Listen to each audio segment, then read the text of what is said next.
Emily, where are you? Huh? Oh, hey, sweetie. I'm just at the shops getting some food for dinner. There were a few things that I was missing, and I wanted to make your favorite meal tonight. I have quite a big announcement, and I thought it would be nice to have dinner together first. Uh-huh, fine. But how many times have I told you to make sure that the house is spotless before I come back home from work? Huh? What do you mean? I think the house is pretty clean already. What on earth gave you that impression? The fact that I've cleaned it today? Well, you've done a pretty poor job. I'm sick and tired of telling you time and time again to clean the house. As my wife, you should do as I tell you. Not to mention that it's pretty much the only job you have all day. You don't even work, unlike me. Every day I have to go to work and spend hours at a job that I hate just so that I can earn the money to keep the both of us in a house. All I want is a clean place to come back to at the end of the day so that I don't have to do more work at home. Not to mention, why'd you leave so late to go and get whatever groceries you needed? It's already past 5. My dinner should be ready and waiting and hot on the table for me the moment I step through the front door. Just how useless can you be? I don't even know what you're so upset about. What isn't tidy? Because I know that I've cleaned the house today, so there's absolutely nothing for you to be mad about. Oh, you've tidied it all, huh? Then why is there a dirty plate and mug right by the sink? That doesn't scream tidy and clean to me. Oh my god. Is that seriously what you're complaining about? 2 items? And they're still right there, which proves that I'm right and you're wrong. You haven't cleaned today because if you had, they wouldn't be here. They have literally only just been used. I had a quick snack and a drink before going to the shop, and I just didn't have time to wash them up yet. I was going to do it when I got back. You're only saying that because you've been caught being a lazy slob. God, what kind of wife even are you if you can't even keep a house clean? If you actually stopped being a drama queen for 1 second, you'd see that I've cleaned everything from top to bottom.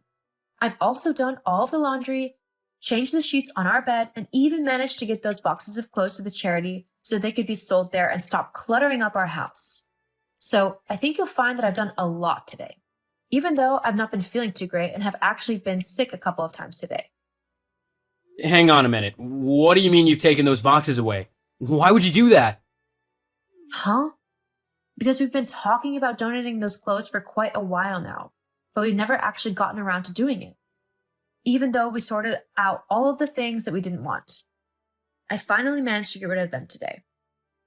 I had clothes in there that I still wanted. What? But you said that everything in those boxes was useless to you and that you didn't want them cluttering up your side of the wardrobe anymore. Yes, well, I changed my mind. There were some things that I wasn't sure about getting rid of. Well, I'm sorry, but the boxes are gone now. There's nothing I can do about it. Maybe we can just go and buy the things that you wanted to keep? Or you could go and get all the boxes back from the charity so that I can sort through them all. What? That's not really possible. I don't think you can just go and take your donation back off of a charity. Not to mention that I don't particularly want to do that. It would be super awkward, and I don't want to look like a mean person who can't even donate a few boxes of old clothes. I don't care what you want. I want my clothes back ASAP. So you better go and get them, okay? As my wife, you have to do as I tell you. If you're so bothered about your clothes, why don't you go and get them? No, I've been working hard all day long, earning the money to keep us both alive with a roof over our head. I shouldn't have to go out and sort out your messes. You need to set things straight with the charity and get my things back. That's the least you can do. But I don't want any of your excuses. Just give me my things back. that's not fair. The only reason why I got rid of them was because you said that you were sick and tired of all the boxes in the way. I even asked if you were sure about everything you were getting rid of, and you said you were. You said to stop bothering you about it and to just get rid of it all. So I did. Well, you should have double-checked with me. And just so you know, I am definitely not going to get the stuff. That's your job as the wife. Well, I just called them up and they apologized, but the clothes have already been shipped to a different store. We can't get them back. Ugh, you're so useless. Just get back home and make dinner already. I'm starving. Yes, I'll be there soon. I've also got something to tell you, and hopefully it'll help turn this evening around. I don't see how that could happen, but whatever. Just hurry up. I'll see you soon. Oh, Millie, I heard the news. I can't wait to meet my grandchild. Susan? What did Paul tell you? Of course. Who else would? Oh. That's not a problem, is it? I mean, after all, Paul is my son, and he's going to be the father of the child. Yes, I know. We just agreed not to tell anyone yet, as it's still early days and anything could happen. It's not uncommon for women to have miscarriages early into their pregnancies. I just didn't want to get people's hopes up in case something happens. Oh, don't be stupid. The only reason you'd have a miscarriage is if you don't do what you're supposed to do for the baby. You need to listen to me now, as I know what I'm doing. I'll make sure you give birth to a healthy child. First of all, you need to cut out all alcohol, sushi, coffee, and anything else that's bad for the baby. Although I suppose the pregnancy does explain why you've been getting fatter recently. I'm glad this is the reason, to be honest. I had been considering telling you to go to the gym. I can't have a fat daughter-in-law making my son look bad, you know? Excuse me? Did you just say I was getting fat? Well, yes, but it's only the truth. You're going to get much fatter now that you're pregnant. You just got to make sure you lose it all once you actually give birth. That is so rude. Even if I wasn't pregnant, whether or not I gain weight isn't any of your business. If Paul had a problem with it, he would talk to me about it, but at the end of the day, my figure and physique is up to me. Oh, don't be so dramatic. Besides, you're not even getting fat. It's just the baby. That still doesn't excuse your behavior. Yes, whatever. Look, I've got to go, but I'll be around later and I'll give you some books and other things to help you out. It's fine, Susan. I've got plenty of books on the way that I've ordered. Those are all nonsense. My books are the real deal that will teach you how to raise a big and strong child. Not one of those namby-pamby kids who cry over nothing nowadays. Susan, that's just wrong in so many ways. Look, I've really got to go. We'll talk more later. Paul? What on earth was that last night? I can't actually believe you behaved like that. Millie? Jeez, what are you moaning about now? I mean, don't you ever do anything but complain?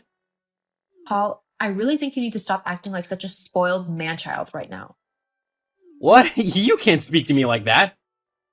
Oh, I can't? Then how come you got to speak to me like I was nothing but a piece of dirt last night? I mean, what even was that? Calling me too fat to eat with you? Even the waiter was appalled at what you said and that you ordered me a salad instead of what I wanted. You do realize that I'm 6 months pregnant, don't you? My stomach is going to be getting bigger than it is right now, and I'm definitely not going to stop eating just because you're too stupid to understand the process of pregnancy.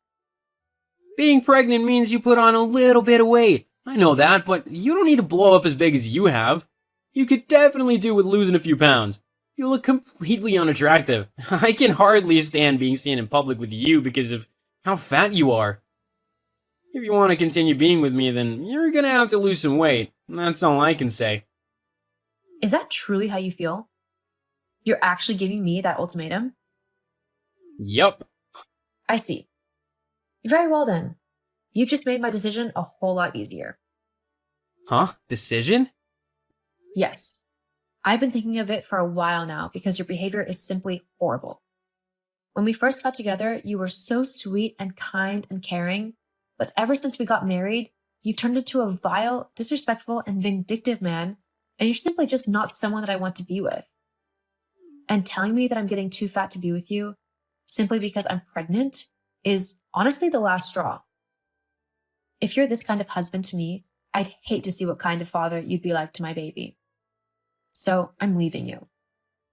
What? What are you saying? I'm saying that I want a divorce. What? No way, you can't do that. You're pregnant with my child, you can't leave. I won't let you. Well, considering I've already contacted some lawyers who have agreed to take on the divorce on my behalf, and I've already moved most of my stuff back home to my parents' house, there's nothing you can really do. You've what? Wait, Millie, we can sort this out. You don't need to be so dramatic. I'm sure we can come to a compromise. No, thank you. I've given you plenty of chances to talk to me, and all you've ever done is be rude and demeaning to me. I've had enough, and I'm definitely not going to let you do the same to my child. The papers will be in the mail for you. Hang on, please, Millie. If you do this, then there's no chance that we'll ever get back together. Just know that I won't take you back, no matter how much you beg me to. I promise that I won't. You'll have to suffer being a single mother. I don't mind that. Anything is better than being with you. Please, Millie. And just so you know, I'm going to go and treat myself to a great, big, delicious cookie and a glass of chocolate milk. And I'm not going to care about how I look because I'm happy with the fact that I'm carrying a wonderful child inside of me, and I want them to be happy and healthy. Goodbye, Paul. I did get my divorce from Paul, though it did have to be taken to court as he refused to sign the papers. Luckily, the judge ruled in my favor as he, too, thought that the way Paul treated me had been horrible. Paul was also ordered to pay me child support, which has helped me get everything ready for the arrival of my little boy, Sammy. I'm currently living with my parents, but they both love me greatly and are actually excited to become grandparents. I've also managed to get a stay-at-home job, so I'm saving up for my own apartment. Things might be a bit scary at the minute, as I'm having to do a lot of this by myself, but I am excited to start this next chapter of my life and look after my baby boy. The last I heard, Paul had to move back in with his mother, as the landlord kicked him out of the house for negligence as he hadn't bothered to clean anything after I left. He's currently staying at his mom's house, but things aren't great as both of them are too stubborn and lazy to actually do any housework. I just know that he has a long way to go before I let him try to be a father to my child.